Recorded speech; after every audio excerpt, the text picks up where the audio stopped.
कळवा परिसरातील गणेश चित्र कार्यशाळा गेल्या 20 वर्षांपासून गणेशोत्सवासाठी सुंदर मूर्ती घडवण्याचं कार्य अविरतपणे करत आहे।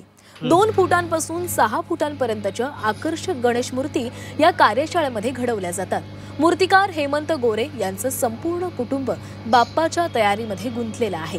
वडील मूर्ती घडवण्याचं काम करतात, तर आई आणि मुलगा रंगरंगोटीचं काम करत असतं। घरात नव्यानं आलेली सूनही सजावटीच्या कामात स्वतःला झोकून देत आहे। सध्या मूर्त्यांची अंतिम टप्प्यातील कामं सुरू असून फक्त काही रंगरंगोटी व सजावटीचे भाग शिल्लक आहेत। आगामी गणेशोत्सवासाठी या मूर्ती भक्तांना आकर्षित करतील अशी खात्री कार्यशाळेतील कलाकार व्यक्त करतात।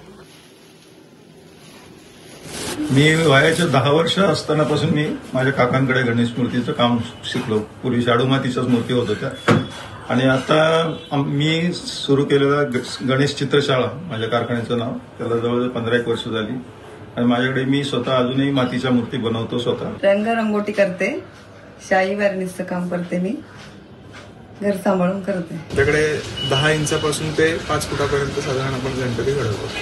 तसंच शाडू मातीचे सुद्धा आपण गणपती कस्टमाइज वगैरे करून देतो फोटो। मी सजावटीसाठी त्यांना मदत करते, गणपतीचे डेकोरेशनसाठी। त्यांना खडे लावायचं काम, मुकुटाचं सजवायचं काम ते करते।